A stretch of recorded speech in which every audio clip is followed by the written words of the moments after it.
Alright, so it's the next bike in our 40 to 400 series. This is a Citizen folding bike.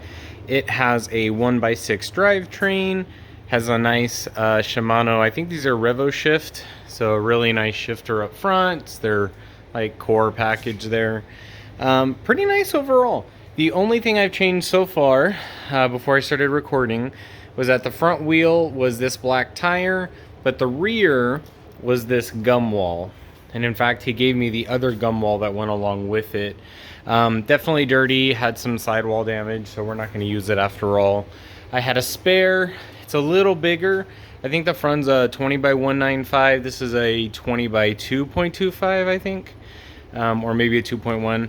Anyways, the fat tire, or the rear tire is fatter, I should say. But overall, really nice. We're gonna tear it apart and just re-grease everything. So the 6-speed Freewheel is definitely rusty. The chain is rusty. And then I'm gonna try and show it here. I don't think you're gonna be able to see it. It's definitely more pronounced when you're riding it. But that front chain ring is a little bent just in one little section. So we're gonna try and fix that as well. So we'll take it apart, tune it up, put fresh grease, and then we'll get it posted. So really good deal on this one. Bought it for $35, maybe $6-7 in gas to go get it. Kind of made a daddy-daughter date out of it, so we were already technically in the area, so gas is a little less than that. But yeah, so we'll get going. All right, so I took the drivetrain apart. You can see here, 6-speed, has a little bit of rust on it. Nothing major. The chain, definitely dirty, seen better days. Probably gonna just physically wipe it with a rag before I even put it into the ultrasonic cleaner. And then the other thing, all these little accessory bolts and nuts, this holds on, like in this case, this is the rear rack. That's all gonna go through the ultrasonic cleaner. It's gonna make a big difference, especially when you go to sell it. Sorry, I was just wiping that off. I can't do this right now because that's what's holding it into the stand here. But the other parts, if the bearings need work, which I don't think these do, they feel pretty good. I would take out the actual cups from the top and the bottom, run that through the ultrasonic cleaner. What we can do instead is just take a like a Brillo pad or something else and go through it.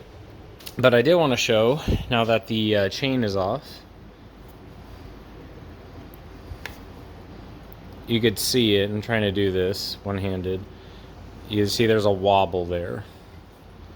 So there's definitely one little section that might have got kicked, or I don't know if the bike fell at one point. So I'm gonna take this off. We'll probably put a zip tie here or along here as a point of reference.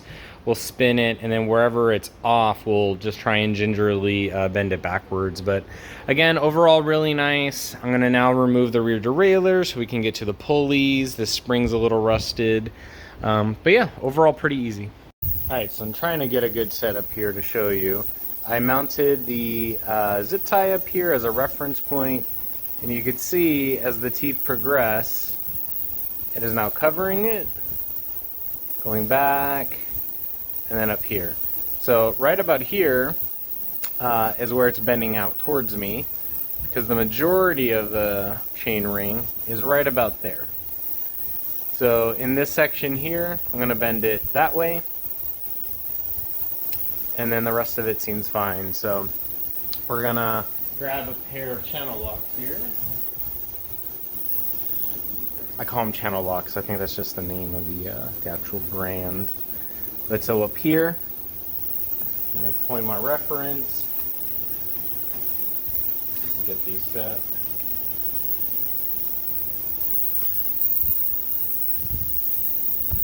Slight bend, slight bend. Come back here and check progress. So definitely still not where it needs to be. It's also kind of tough because this is where the pedal is. So we're not looking to get it like machine quality straight. That's probably not going to be possible. And now it looks like my references got moved. Might be move the stand, so let's try that. So it's better, definitely better. I'm gonna eyeball it up here now, kind of trying to multitask.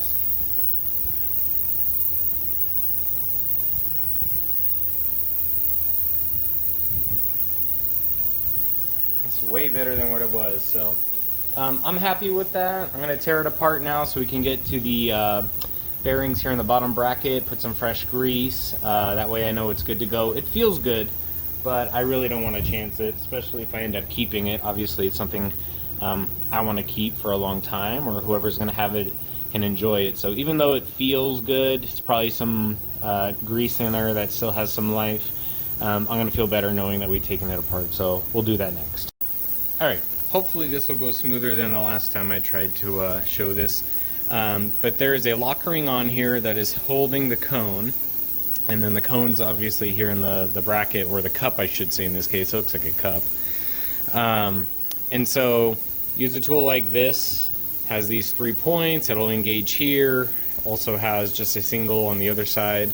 So what we're going to do is loosen that, and then this requires a special tool to get it out. I might have this one. If not, then this will be a good opportunity to show that you have to use a hammer along with like a flathead or some other type of hand tool to get it loose. But really shouldn't be that bad. I'm going to try and do this without hitting the camera. I might have to go the other side here. It's a little awkward, but I'm going to get this engaged. Try to keep it level. There we go. Pretty easy. The last one was just not going to come out. Let me try and zoom in here. It's hard with the glare, but there's 2 little notches right here that you have a tool, if I can fit in there to take it out, or in my case what I'm going to have to do is just get a flathead and then drive it out. So let me get this set up again, and then let me go grab that. Alright, so the tool I have was not going to fit it, so I just have a flathead here and then a small hammer. And what I'm going to try and do, again, not in the way of the camera, but I guess kind of in the way of the camera. Just go this way.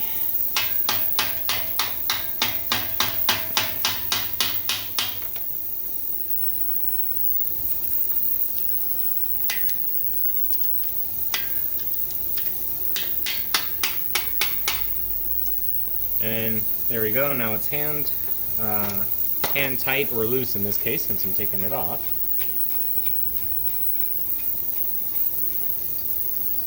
Oh yeah, felt good, but there's only a very light layer of grease on these bearings.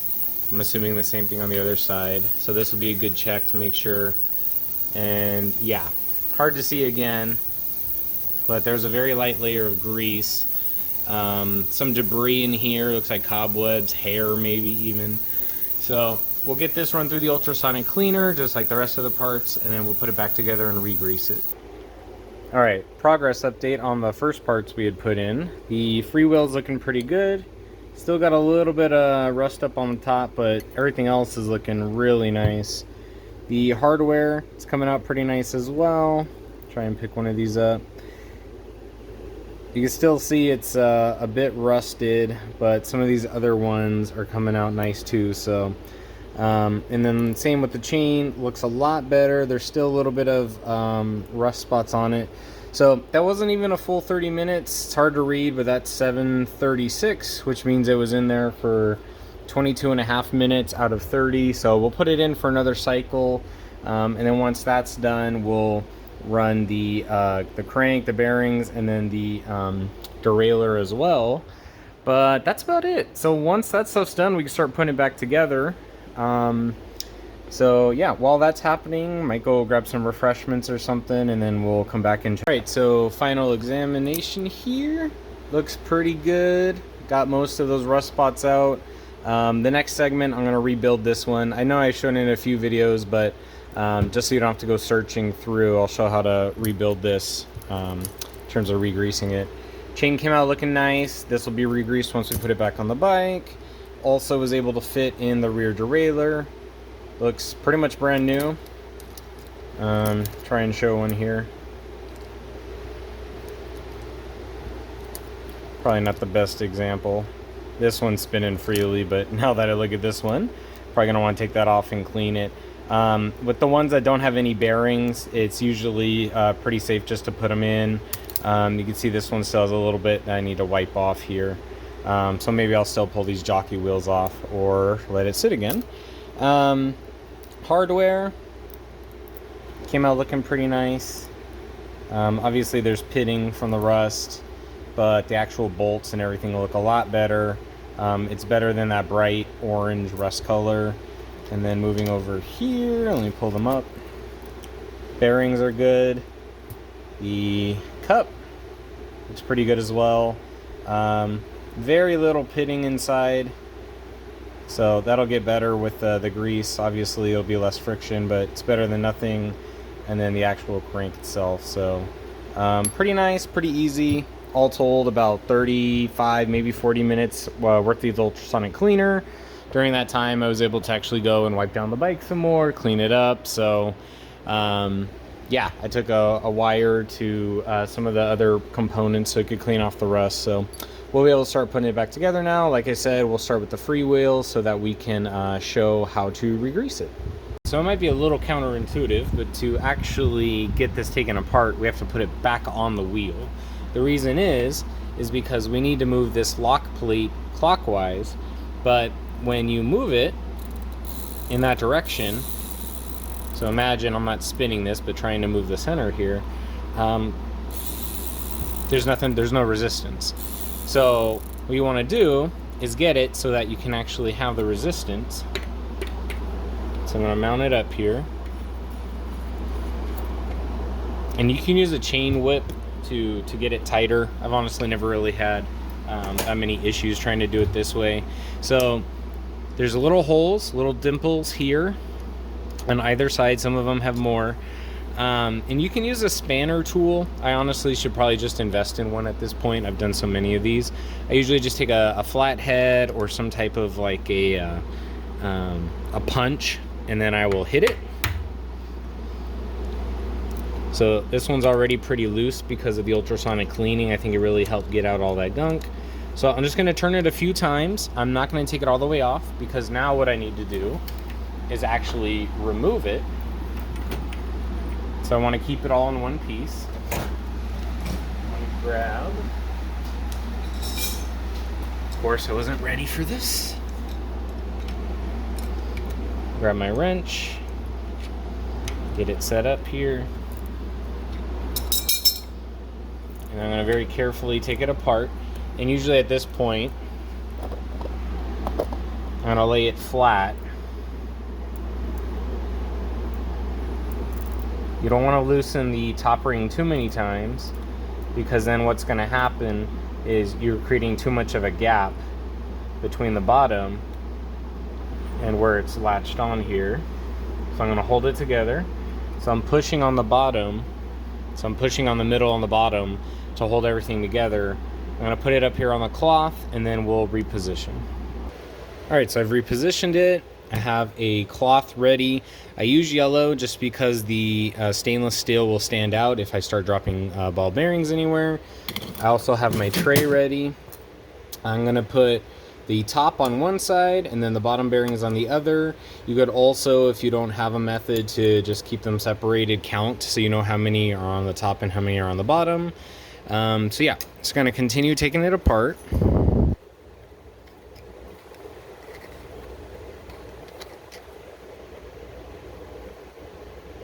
Alright, so you can see there's still some grease in there. I don't know what the bottom looks like, so we're going to take it fully apart here. And again, I'm going to keep the top bearings on one side, and I'll keep the bottom bearings on another.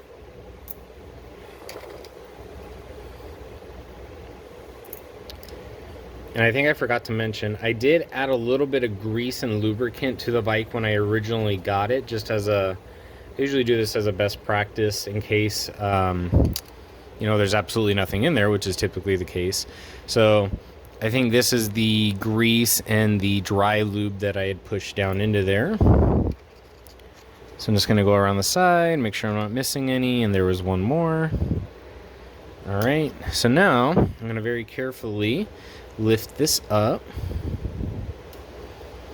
Make sure we're not missing any ball bearings in there. Okay, looks good. And now you can see this is the bottom. Those are all the bearings. And then these are the pawls. So the pawls is what's making that ratcheting sound as you pedal backwards or as you're not pedaling. So yeah, so these are all the bottom bearings. I'm just going to leave them here. I'm going to re-grease the race down here, put the bearings back. First, what I'm going to do is just run this through the ultrasonic cleaner. I want to get rid of all this grease up here so it doesn't make the pawls stick. Helps with all that debris too. I know I'd already run this through the ultrasonic cleaner, but since this was sealed towards the bottom, I don't think anything was getting out. So I'm going to do that real quick and then we'll start re-greasing. Alright, so pull it out of the ultrasonic cleaner. It's pretty good, nice and springy, nice and clean. So we're going to add a bead of grease all the way around the race here on the bottom. Then we'll add the ball bearings back. You do not want to grease the pawls because if you add grease, it can make it stick. And then what will happen is you're trying to pedal forward and it's not grabbing any of the teeth. So if you don't know, these grooves inside, you see those channels, that's where the pawls go. And as you're ratcheting, they're going between the channels. And then when you pedal forward, they spring out and they grab in there. So you have those two little pawls hitting inside there is what moves you forward. So a lot of pressure on these two. So want to make sure they're working right. So again, what I'm going to do right now, I'm going to try and use the camera and simultaneously do this, which is not working. So let me just lean over. Can add just a little bead here. And of course now my grease gun wants to act up. There we go. Come on. Let me squeeze it out real quick. Sometimes I think it just gets clotted. I don't know from what, but maybe the grease is too thick. I really don't know. So this bead is not the way I wanted it, of course. The gun's acting up. That's more what I wanted, but now I'm done, of course. So, all right, so I'm gonna set this down. I'm gonna move the bearings all to the side. And the way I like to do it, and I know others use like tweezers and stuff, is I just start dropping them with my fingers here. And I push them slightly down into place. Grab a few more, do the same thing. And I'm just going to work my way around here, carefully pushing them in, trying to roll them slightly too. The reason we put the grease first, the primary reason really, is to just hold the bearings in place while we go around. If you didn't do this, I'm not really sure how else you would do it. You'd have to probably try and put the entire thing back together, simultaneously dropping the bearings into place. But then how do you put the grease? So, I don't know. It'd be interesting to know how they do it in the factory. It's probably a machine that just drops them or has a ring that places them on. I really don't know. But feel free to fast forward. I am not going to try and edit right now because this is working. Again, using the yellow cloth, in my opinion, helps because I can easily see the ball bearings that are on the towel. And we're coming up on the end here. So sometimes you do have to go back and spread them around. You'll find little like high spots where a couple of them are on top of each other. So we have 3 left. And you can see there's a small gap right here. That's where we're going to push one in. And then another gap right here, very hard to see. And push that in, very gently roll them again. So now it's re-greased. What I'm gonna do is I'm gonna feel around, make sure I'm not missing any bearings, and it doesn't look like I am. So now I'm gonna very carefully, and this is trial and error sometimes, I'm going to try and lower the gear housing here back onto this component. And it's a little tricky because you're trying to get the pawls to line up inside while not dropping any bearings down. So I like to just very gingerly put it on top, start spinning, and that clicked. Now what I'm going to do is pull it up. Again, feel there's no bearings, obviously no bearings down here. So that was very successful, was not expecting that. So while this is down, now we're going to add grease to the top race. This one, not as exact in terms of trying to get them correctly in there because they have nowhere to go. So I do try and block them from falling down the center, but I just start shoving them around, trying to be equal. But the lock ring for the top will help distribute them as you tighten it. Ideally, if you can get it close, it's going to help, obviously.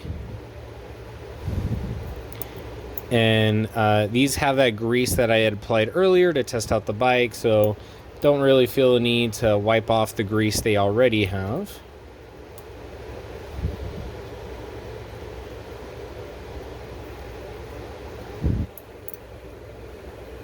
And a couple here.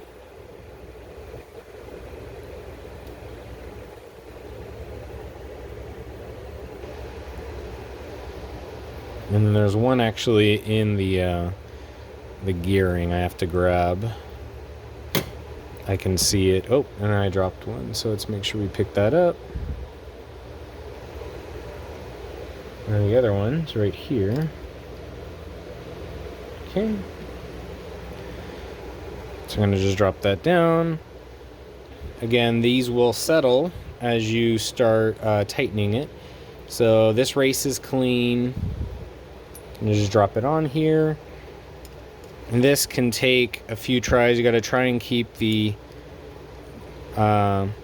pressure even all around it. You don't want to cross thread it, obviously. You don't want to cross thread anything. So this is going. It's feeling pretty good. Okay.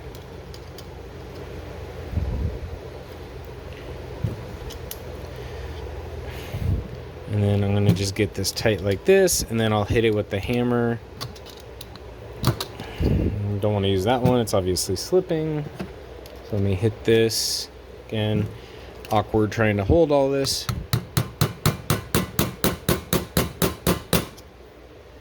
Should be pretty good. I'm going to start working it all around. So I put a lot of grease.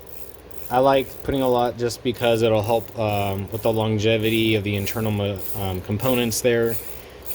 So I got it all worked around. In this state, it's pretty good. I'm also going to add a little bit of dry lubricant just to reduce some of that friction that's being induced by the grease. So it's a good combo. I think the grease with the dry lube works pretty well, at least here in Southern California. So I'm going to work that in a little bit. And then I'll flip it and do the same thing from the other side. So you can already hear it. It's getting smoother and smoother.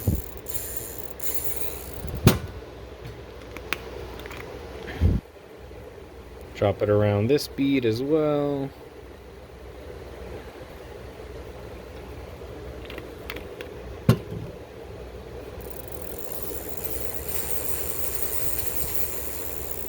So nice and smooth.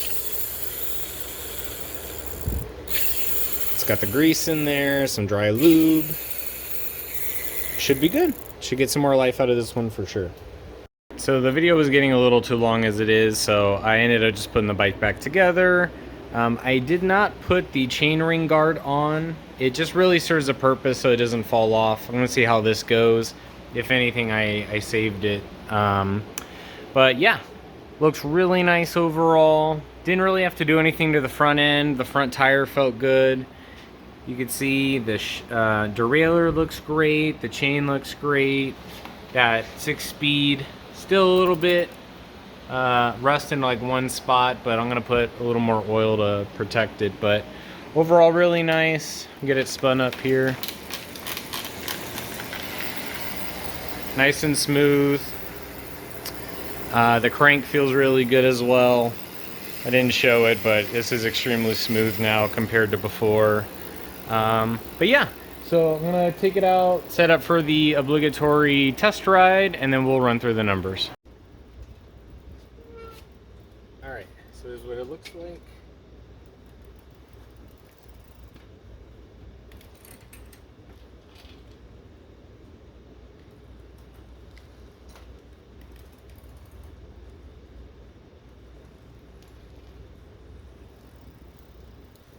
Ooh, brakes good. Really don't want to do a jump test with this one.